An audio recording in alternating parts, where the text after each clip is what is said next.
and welcome viewers. This is Naveen Chandran for Raw Pixel Entertainments. ഇതെൻ്റെ ആദ്യത്തെ video ട്യൂട്ടോറിയലാണ്. അപ്പോൾ അതിൻ്റേതായ തെറ്റുകുറ്റങ്ങളോ കുറവുകളോ ഒക്കെ നിങ്ങൾക്ക് ഇതിൽ കണ്ടേക്കാം. ദയവ് ചെയ്ത് ക്ഷമിക്കുക.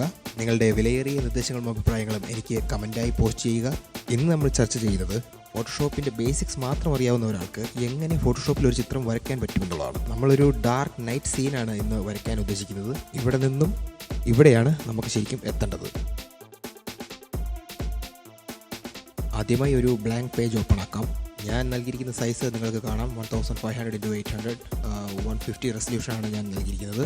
അടുത്തതായി നമുക്ക് ഒരു പുതിയ ലെയർ എടുത്തിട്ട് പെൻ ടൂൾ ഉപയോഗിച്ച് അതിലേക്ക് ബേസിക് ബ്ലോക്സ് വരച്ച് ചേർക്കാവുന്നതാണ്. നമ്മൾ വരയ്ക്കാൻ പോകുന്നത് ഒരു ഡാർക്ക് സീൻ ആയതുകൊണ്ട് നമ്മൾ കൂടുതലായിട്ട് ഡാർക്ക് കളേഴ്സ് ആയിരിക്കും ഇതിൽ ഉപയോഗിക്കുന്നത്. വരച്ച് തീർന്നതിന് ശേഷം നമ്മൾക്ക് കൺട്രോൾ എൻ്റർ ഉപയോഗിച്ച് നമ്മളുടെ ഷേപ്പ് ഒരു സെലക്ഷനായിട്ട് മാറ്റാവുന്നതാണ്. അതിനുശേഷം സെലക്ഷനിലേക്ക് നമ്മൾ ഫുൾ ബ്ലാക്ക് കളർ ആഡ് ചെയ്യുകയാണ്. അത് ഓൾട്ട് ബാക്ക് സ്പേസ് ഉപയോഗിച്ചോ അല്ലെങ്കിൽ ഫിൽ ടൂൾ ഉപയോഗിച്ചോ നമുക്ക് ചെയ്യാവുന്നതാണ്. നമ്മൾ നേരത്തെ എടുത്തു വച്ചിരിക്കുന്ന ലെയറിന് ഇപ്പോൾ നമുക്ക് ക്ലിഫ് എന്നോ അല്ലെങ്കിൽ ലാൻഡ്സ്കേപ്പ് എന്നോ പേര് നൽകാം.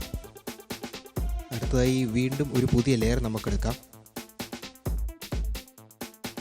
അതിന് സി എന്ന് നമുക്ക് പേരിടാം. കാരണം നമ്മളിപ്പോൾ വരയ്ക്കാൻ പോകുന്നത് കടലാണ്. നമുക്ക് സെലക്ഷൻ ടൂൾ ഉപയോഗിച്ച് ആവശ്യമുള്ള അത്രയും ഭാഗം സെലക്ട് ചെയ്ത് ഒരു ലൈറ്റ് ഗ്രേ കളർ സെലക്ട് ചെയ്ത് ഫില്ല് ചെയ്യാം. അതിനുശേഷം അത് അറേഞ്ച് ചെയ്ത് ലെയർ താഴേക്ക് മാറ്റിയിടാം. അതിനുശേഷം പുതിയൊരു ലെയർ എടുക്കാം. അതിന് നമുക്ക് സ്കൈ എന്ന് പേരിടാം. ഈ സ്കൈ ലെയർ നമ്മളിപ്പോൾ ഡാർക്ക് വയലറ്റ് കളർ വെച്ച് ഫില്ല് ചെയ്യുന്നതായിരിക്കും.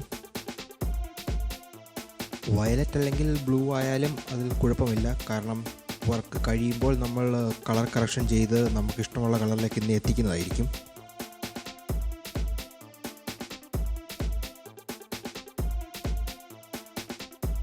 അതിനുശേഷം സ്കൈ ലെയർ നമുക്ക് റീഅറേഞ്ച് ചെയ്ത് മുന്നിലേക്കോ പിന്നിലേക്കോ മാറ്റിയിടാവുന്നതാണ്.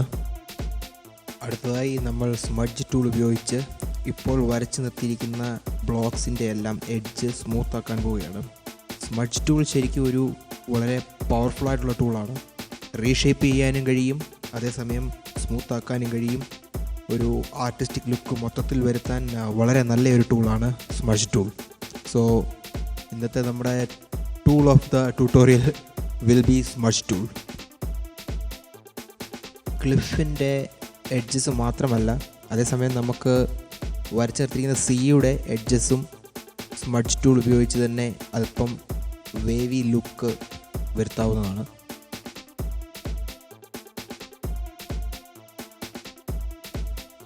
അടുത്തതായി ഒരു പുതിയ ലെയറിലേക്ക് നമുക്ക് വരയ്ക്കാനുള്ള മരത്തിൻ്റെ സ്റ്റെം വരയ്ക്കാവുന്നതാണ്. നമുക്ക് ആ ലെയറിനെ ട്രീ സ്റ്റെം എന്ന് പേരിടാം. ക്ലിഫൊക്കെ വരച്ചതുപോലെ തന്നെ പെൻ ടൂൾ ഉപയോഗിച്ചാണ് ട്രീയുടെ സ്റ്റെമ്മും വരയ്ക്കുന്നത്. അതും കൺട്രോൾ എൻ്റർ അടിച്ച് നമുക്ക് സെലക്ഷൻ ആക്കി ബ്ലാക്ക് വെച്ച് തന്നെ ഫില്ല് ചെയ്യാം.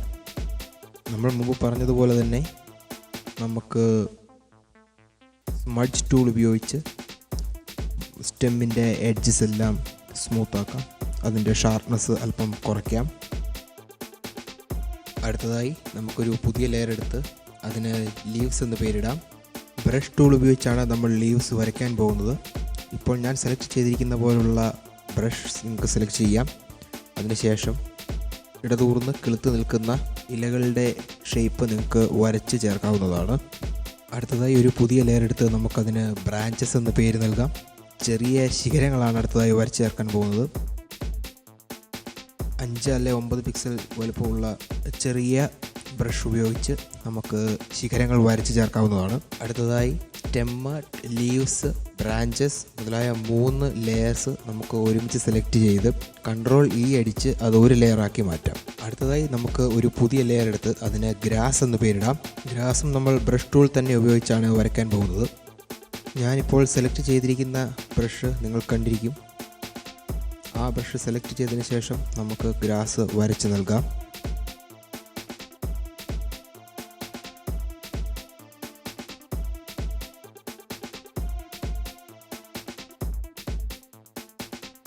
ഗ്രാസ് വരച്ച് തീർന്നതിന് ശേഷം ഗ്രാസിൻ്റെ ലെയർ സെലക്ട് ചെയ്ത് അഡ്ജസ്റ്റ്മെൻറ്റ്സിൽ നിന്നും ഹ്യൂ ആൻഡ് സാച്ചുറേഷൻ നമ്മളെടുത്ത് അതിൻ്റെ ലൈറ്റ്നെസ് അല്പം കുറയ്ക്കുകയാണ്. കാരണം നമ്മൾ വരയ്ക്കുന്നത് ഡാർക്ക് സീനാണ്, നൈറ്റ് സീനാണ്. അടുത്തതായി നമുക്ക് പുതിയൊരു ലെയർ എടുത്ത് അതിന് ട്രീ 2 എന്ന് പേര് നൽകാം. നമ്മൾ അടുത്ത ക്ലിഫിലേക്ക് മരങ്ങൾ വരച്ച് ചേർക്കാൻ പോവുകയാണ്. മുമ്പ് നമ്മൾ ചെയ്തതുപോലെ തന്നെ പെൻ ടൂൾ ഉപയോഗിച്ച് നമ്മൾ മരത്തിൻ്റെ തടി വരയ്ക്കുകയും അത് കൺട്രോൾ എൻ്റർ അടിച്ച് സെലക്ഷൻ ആക്കിയതിന് ശേഷം ബ്ലാക്ക് വെച്ച് ഫില്ല് ചെയ്യുകയും ചെയ്യുക തന്നെയാണ്. അതിനുശേഷം അടുത്ത ലെയർ എടുത്തിട്ട് ലീവ്സും ബ്രാഞ്ചസും വരച്ച് ചേർക്കുന്നു. അങ്ങനെ നമ്മൾ ഒരു കംപ്ലീറ്റഡ് ട്രീ ലെയർ സൃഷ്ടിക്കുന്നു.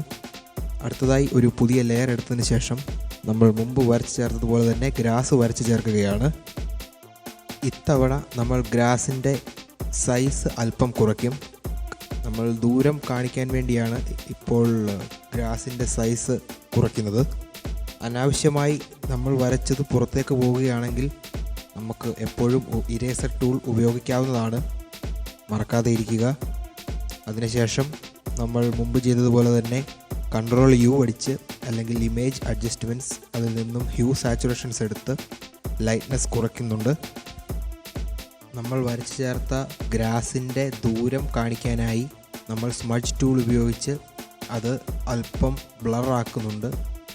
കാരണം വിദൂരങ്ങളിലേക്ക് പോകുന്തോറും നമ്മുടെ കാഴ്ച കുറഞ്ഞുകൊണ്ടിരിക്കും. അടുത്തതായി ഒരു ന്യൂ ലെയർ നമുക്കെടുക്കാം. അതിന് മൂൺ എന്ന് പേര് നൽകാം. നമുക്ക് റൗണ്ട് സെലക്ഷൻ ടൂൾ ഉപയോഗിച്ച് മൂൺ വരയ്ക്കാവുന്നതാണ്.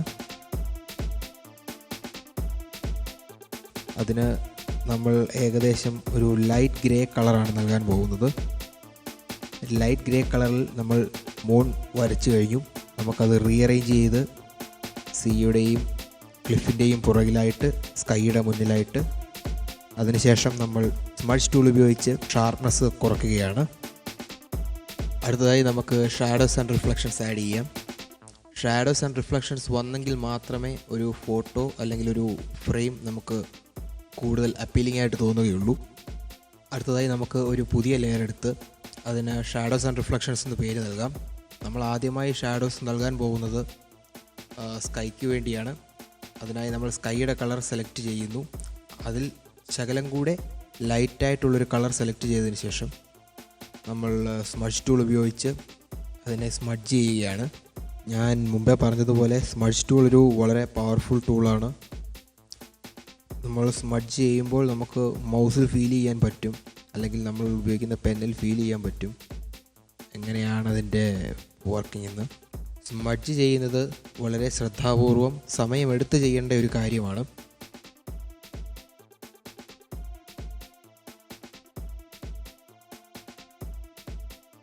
സ്മഡ്ജ് ചെയ്തത് നിങ്ങളെ എഴുതി കാട്ടി മുഷിപ്പിക്കണമെന്ന് എനിക്കില്ല. അതുകൊണ്ട് തന്നെ സ്മഡ്ജ് ചെയ്ത് തീർന്ന അവസ്ഥയിലേക്ക് ഞാനിത് എത്തിക്കുകയാണ്. അടുത്തതായി നമ്മളൊരു പുതിയ ലെയർ എടുത്ത് അതിന് ട്രീ ഷാഡോ ആൻഡ് റിഫ്ലക്ഷൻ എന്ന പേര് നൽകുകയാണ്. നമ്മളൊരു ഡാർക്ക് ഗ്രേ കളറാണ് ഇതിന് ഉപയോഗിക്കുന്നത്. പെയിൻറ്റ് ബ്രഷ് വെച്ചാണ് വരയ്ക്കുന്നത്. തിക്നെസ് കുറച്ച് ഹാർഡ്നെസ്സും കുറച്ച് പെയിൻറ്റ് ബ്രഷ് വെച്ചാണ് നമ്മൾ വരയ്ക്കാൻ പോകുന്നത്.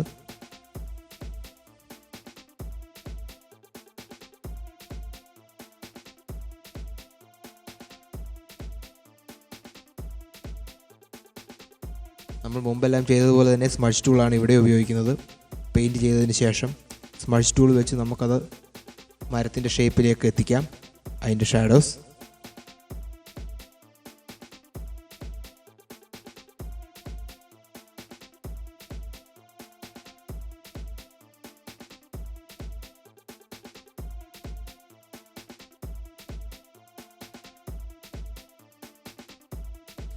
ആകാശത്തിനും മരത്തിനും നമ്മൾ ഷാഡോസ് ആൻഡ് റിഫ്ലക്ഷൻസ് കൊടുത്തതുപോലെ തന്നെ മൂണിനും ഷാഡോസ് ആൻഡ് റിഫ്ലക്ഷൻസ് കൊടുക്കാൻ പോവുകയാണ്.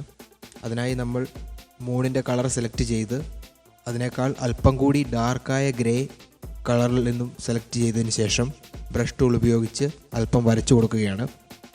അതിനുശേഷം നമ്മളുടെ പവർഫുൾ ടൂളായ സ്മഡ്ജ് ടൂൾ വീണ്ടും എടുത്ത് സ്മഡ്ജ് ചെയ്ത് അത് സ്മൂത്താക്കുകയാണ്. മറക്കാതെ ഇരിക്കുക, നിങ്ങൾ വരച്ചത് കൂടിപ്പോവുകയോ അല്ലെങ്കിൽ സ്മഡ്ജ് ചെയ്ത് തെറ്റിപ്പോവുകയോ ചെയ്യുകയാണെങ്കിൽ നിങ്ങൾക്ക് എപ്പോഴും ഇരേസർ ഉപയോഗിച്ച് അത് നിങ്ങളുടെ കൺട്രോളിലേക്ക് എത്തിക്കാവുന്നതാണ്.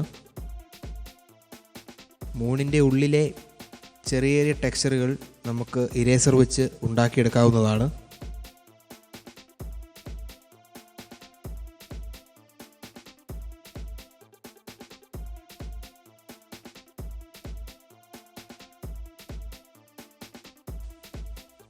അടുത്തതായി ഒരു പുതിയ ലെയർ എടുത്ത് നമുക്ക് വെള്ളത്തിന് കൊടുക്കാനുള്ള റിഫ്ലക്ഷൻസ് കൊടുക്കാം. അതിനായി ഇപ്പോൾ നമ്മുടെ കയ്യിലുള്ള വെള്ളത്തിൻ്റെ കളർ സെലക്ട് ചെയ്ത് അതിനേക്കാൾ ലൈറ്റായ ഒരു കളർ നമുക്ക് വരച്ചു കൊടുക്കാം. ബ്രഷ് ടൂൾ ഉപയോഗിച്ച് തന്നെയാണ് നമ്മൾ വരയ്ക്കുന്നത്. ഓർത്തിരിക്കുക, എപ്പോഴും ഷാഡോസിനായി നമ്മൾ ഡാർക്ക് കളറും റിഫ്ലക്ഷൻസിനായി നമ്മൾ ലൈറ്റ് കളറുമാണ് ഉപയോഗിക്കുന്നത്.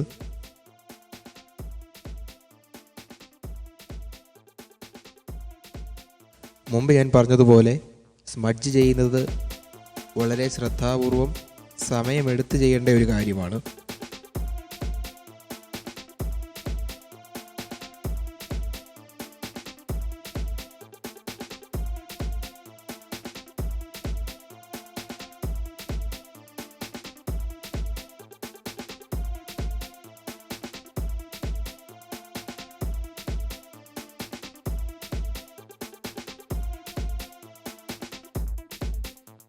നിങ്ങൾ സ്മഡ്ജ് ചെയ്തുകൊണ്ടിരിക്കുന്ന സമയം നിങ്ങൾക്ക് നിങ്ങളുടെ ഭാവനയിൽ സ്മഡ്ജ് ചെയ്ത് അത് എത്തിക്കാവുന്നതാണ്. അതല്ലെങ്കിൽ ഇപ്പോൾ നിങ്ങൾ കണ്ടുകൊണ്ടിരിക്കുന്ന ഈ വീഡിയോ നിങ്ങൾക്കൊരു ഗൈഡ് ലൈനായിട്ട് വെക്കാവുന്നതാണ്.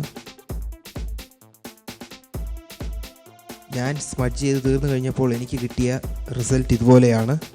അടുത്തതായി നമുക്കൊരു പുതിയ ലെയർ എടുത്ത് അതിന് സ്റ്റാർസ് എന്ന് പേര് നൽകാം. അതിനുശേഷം കളറുകളിൽ നിന്ന് പ്യുവർ വൈറ്റ് കളർ സെലക്ട് ചെയ്യാം. അതിനുശേഷം ബ്രഷ് ടൂൾ ഉപയോഗിച്ച് സ്റ്റാർസ് ആണെന്ന് തോന്നിക്കുന്ന രീതിയിൽ ചെറിയ സ്പോട്ടുകൾ ഇടാം. നിങ്ങൾ സ്പോട്ടുകൾ ഇടുമ്പോൾ എല്ലാ സ്പോട്ടുകളും ഒരേ സൈസ് ആകാതെ ഇരിക്കാൻ ശ്രദ്ധിക്കുക. അടുത്തതായി സ്റ്റാർസ് ലെയറിൻ്റെ ബ്ലെൻഡിങ് ഓപ്ഷനിൽ കയറി അതിന് ഔട്ടർ ഗ്ലോ നൽകാം.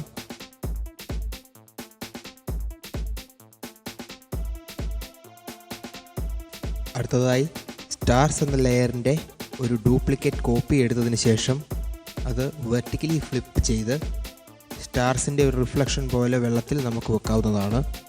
അത് ക്ലിഫ് ലെയറിൻ്റെയും ട്രീ ലെയറിൻ്റെയും പിന്നിലായി ആണ് ഇരിക്കുന്നതെന്ന് ഉറപ്പുവരുത്തുക. കാരണം ക്ലിഫിലും ട്രീയിലും സ്റ്റാർസിൻ്റെ റിഫ്ലക്ഷൻ ലഭിക്കില്ല. അടുത്തതായി എല്ലാ ലെയറും സെലക്ട് ചെയ്തതിന് ശേഷം Ctrl+Shift+Alt+E പ്രസ് ചെയ്യാം. അതിൻ്റെ ഫലമായി സ്ക്രീനിൽ കാണുന്ന എല്ലാം ഒറ്റ ലെയറിൽ ലഭിക്കുന്നതായിരിക്കും. അതിനുശേഷം Ctrl+U പ്രസ് ചെയ്ത് Hugh saturation and lightness window open ആക്കാം. ഹ്യൂ അഡ്ജസ്റ്റ് ചെയ്ത് ചെറിയൊരു ബ്ലൂയിഷ് ലുക്ക് കൊടുക്കാം. സാച്ചുറേഷൻ അഡ്ജസ്റ്റ് ചെയ്ത് കളറിൻ്റെ സ്ട്രെങ്ത്തും കുറയ്ക്കാം. അടുത്തതായി ഒരു പുതിയ ലെയർ ഓപ്പൺ ആക്കി അതിന് ഗ്ലോ എന്ന് പേര് നൽകാം. അതിൻ്റെ ബ്ലെൻഡിങ് മോഡ് സ്ക്രീനിലേക്ക് മാറ്റാം. ഫുൾ ബ്രൈറ്റ് അല്ലാത്ത ഒരു യെല്ലോ കളർ സെലക്ട് ചെയ്തതിന് ശേഷം ബ്രഷ് ടൂൾ എടുത്ത് വളരെ വലിയ ഒരു സ്പോട്ട് മൂണിൻ്റെ മുൻപിലായിട്ട് വരയ്ക്കാം. അതിനുശേഷം ഗ്ലോ ലെയറിൻ്റെ ഒപ്പാസിറ്റി നമുക്ക് അഡ്ജസ്റ്റ് ചെയ്ത് കുറയ്ക്കാം. അടുത്തതായി വീണ്ടും Ctrl+Shift+E പ്രസ് ചെയ്ത് സ്ക്രീനിൽ കാണുന്ന എല്ലാ ലെയറും ഒരു ലെയറിലെത്തിക്കാം. അതിനുശേഷം ഇമേജസ് അഡ്ജസ്റ്റ്മെൻറ്റ്സിൽ നിന്ന് വേരിയേഷൻസ് നമുക്ക് സെലക്ട് ചെയ്യാം. വേരിയേഷൻസിൽ നിന്നും അല്പം കൂടി നമ്മളുടെ ഇമേജ് ഡാർക്ക് ആക്കുകയും അല്പം സിയാനും അല്പം ബ്ലൂവും ആഡ് ചെയ്യാവുന്നതുമാണ്. ബേസിക്കലി നമ്മളിപ്പോൾ ചെയ്തുകൊണ്ടിരിക്കുന്നത് കളർ കറക്ഷനാണ്. Ctrl+L പ്രസ് ചെയ്ത് ലെവൽസ് എടുക്കാം. ലെവൽസിൽ നിന്നും RGB red green blue separate ആയിട്ട് നമുക്ക് അഡ്ജസ്റ്റ് ചെയ്യാവുന്നതാണ്. അതാണ് നിങ്ങളിപ്പോൾ സ്ക്രീനിൽ കണ്ടുകൊണ്ടിരിക്കുന്നത്.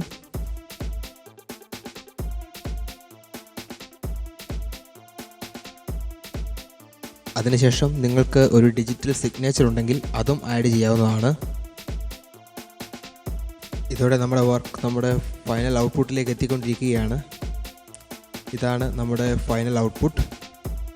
നിങ്ങളിപ്പോൾ കണ്ട ഈ ട്യൂട്ടോറിയലിനെ കുറിച്ച് എന്തെങ്കിലും സംശയമുണ്ടെങ്കിൽ നിങ്ങൾക്ക് കമൻറ്റായി രേഖപ്പെടുത്താവുന്നതാണ്. ഞാനതിന് മറുപടി നൽകുന്നതായിരിക്കും. Thank you so much for watching this video. Please do subscribe to this channel. I'll be posting more videos in this channel soon. Till then, adios.